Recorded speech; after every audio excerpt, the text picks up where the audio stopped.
Përshëndetje të nderuar zonja dhe zotrin, përshëndetje të dashur miq. Ja ku po ritakohemi sërish së bashku sot për t'i dhënë edhe një herë vëmendje historisë tronditse, por tash shumë të bukur të zonjës divës shqiptare Parashivi Simakut. Njëherë pikë së pari, unë publikisht dua ta falenderoj sepse mbrëm kemi shkëmbyer mesazhe me Eltoni Lirianin, i cili në emër të zonjës Parashivi, por edhe në emër të tij më falenderoj shumë për të gjithë mesazhet e bukura që jam munduar të tregoj te publiku. Para se të filloj të bëj këtë komentimin e ditës së sotme se çfarë do të ndodhen me të, çfarë po ndodh me jetën e Parashivis, sot të gjithë do të lumturoheni me këtë që unë do të them. Dua të ndaj një qëndrimin tim që unë e kam patur gjithmonë në profesionin tim apo në të qenurit gazetar apo qof moderator, si të doni merreni, jam munduar që të sjell më të bukurën e çdo personazhi, sepse mendoj që ne jemi popull që kemi nevojë të tregojmë të bukurën e artistëve tanë, pa patur paragjykime. Parashivi Simaku jetoi në një periudhë, do me thënë në famën e saj, në fakt, e jetoi në një periudhë ku Shqipëria ishte një vend shumë i izoluar dhe dëshira e madhe e të gjithë artistëve për të qenë në një shkallë kaq të lartë që ishte Parashivi Simaku, një vajzë që vinte nga një familje e varfër dhe shumë modeste, e Kavajës, një gocë me ato përmasa aq të bukura, me atë trup joshës, me atë fytyrë dinjitoze, me atë zë fantastik që ju të cilët jeni gjenerata pak edhe më të vjetra e dini shumë bukur se në çfarë skenash është ngjitur Parashivia dhe çfarë dashuri ka marrë Parashivi nga shqiptarët, jo vetëm ato të Shqipërisë, por edhe në Maqedoni dhe në Kosovë. Do me thësh, ishte një këngëtare që gëzonte një autoritet shumë të madh në kohën kur YouTube-i nuk ka ekzistuar, në kohën kur TikTok-u nuk ka ekzistuar, por këngëtarët vlerësoheshin për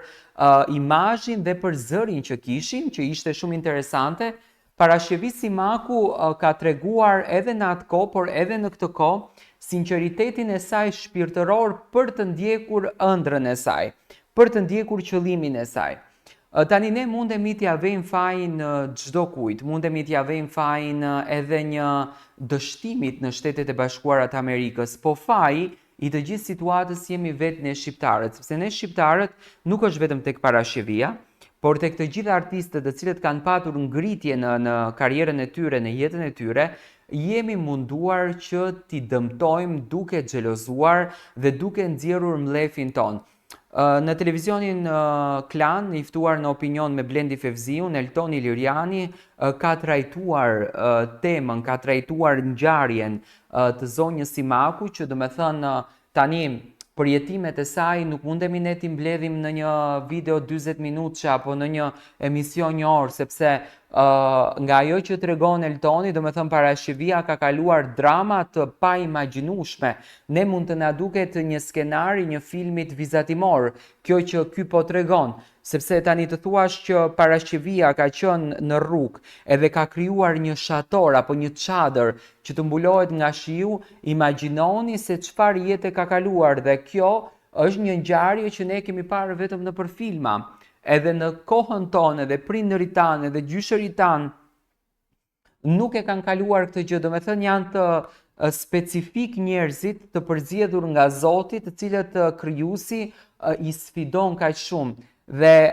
ajo që Parashivin e ka mbajtur të fortë edhe e ka mbajtur stoike në për të gjithë këtë sfidë të madhe që ajo ka kaluar, ka qenë vetëm qëndrimi në Zot. Ka qenë vetëm dëshira e madhe e saj për të ndjekur rrugën e artit dhe për të patur një fëmijë. Tani a ka mundur Parashivi Simaku të jetë një vajzë e cila të gjente një të dashur dhe të merresht me atë çunin që kishte lek, edhe të realizonte ëndrrën e saj dhe të shkonte cepem burr në burr, me patjetër që ka mundur ta bëjë, se Parashivia ka qenë një femër me dimensione të larta, ka qenë një femër që ka patur çdo mashkull dëshirë ta ketë në krah një femër si Parashivia.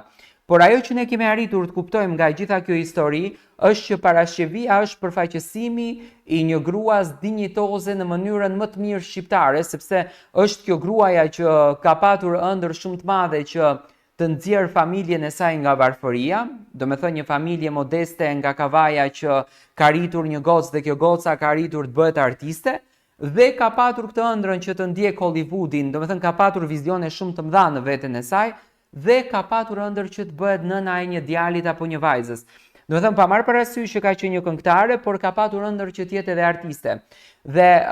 Eltoni ka treguar që shteti amerikan, konkretisht shteti New Yorkut,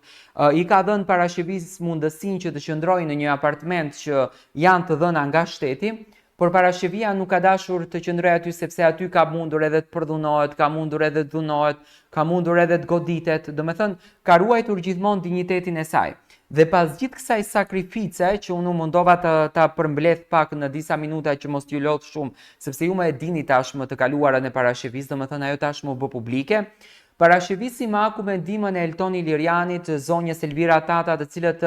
ishin dy shqiptarë të cilët i vurën dorë pas gjithë atyre shqiptarëve që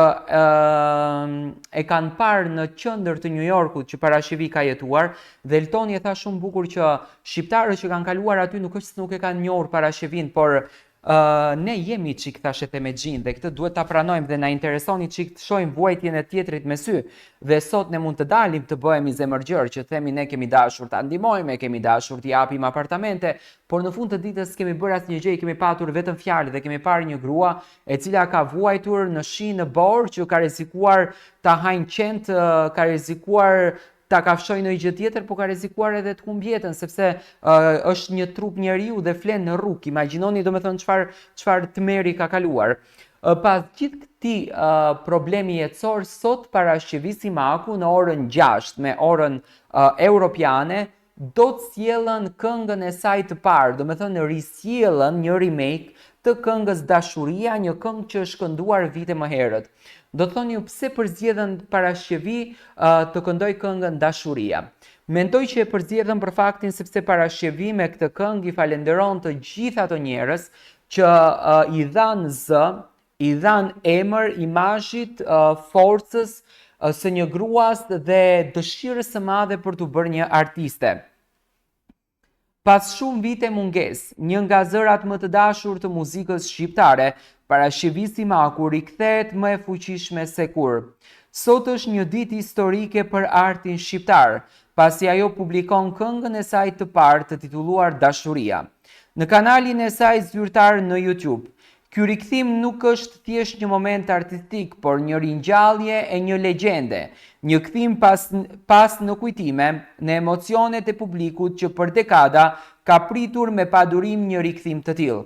E veshur me një stil dinjitos dhe elegant, parashivisi Maku do të shfaqet në videoklipin e saj të ri me një pamje që reflekton pjekuri, forcë edhe një dashuri të madhe për muzikën. Dashuria është më shumë se një këngë, është një mesazh, një histori dhe një dëshmi e pasionit të saj të pashuar për skenën. Videoklipi realizuar në New York, aty ku parashivisi Maku ka kaluar momente nga më të bukurat e deri më të vështirat në jetën e saj, përmban një garkesë të fortë emocionale. Rrugët e këtij qyteti që dikur mund të kenë qenë streh për ëndrat dhe sfidat e saj, tani janë skena në rilindje të vërtet. New Yorku nuk është thjesht një vend xhirimi, ai është simboli një udhëtimi të gjatë i sfidave dhe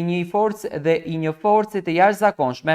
që vetëm një artiste si ajo mund të mbajë brenda vetes. Në çdo sekuencë të videoklipit shihen ndjenjat e përziera të kujtimeve të së kaluarës dhe forcës së një gruaje që nuk është të dorëzuar asnjëherë përpara kohës.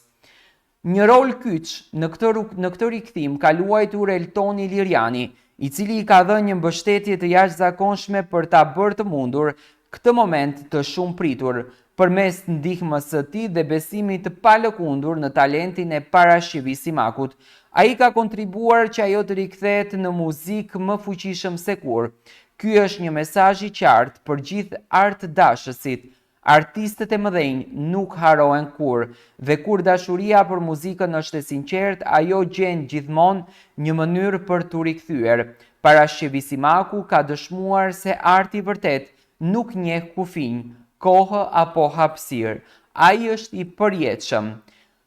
Publikimi i Dashurisë shënon një kapitull të ri në karrierën e parashivisi Makut. një artiste që ka lënë gjurmë në historinë e muzikës shqiptare, tani është kthyer për të qëndruar e fortë. Ky nuk është një rikthim i zakonshëm, është një ringjallje e një legjende, një force që rikthen kujtimet e një brezi të tërë dhe jep shpresë brezave të rinj. Sonte, ndërsa publiku shqiptar ndjek dhe dëgjon për herë të parë këngën e saj të re, një emocion i veçantë i mbush zemrat e të gjithëve. Parashqevi Simaku është të kthyer dhe ajo ka ende shumë për të dhënë. Unë ju uroj të gjitha të mirat Parashqevis dhe mezi presim që sonte në orën 18 të shohim videoklipin e saj të parë, Dashuria.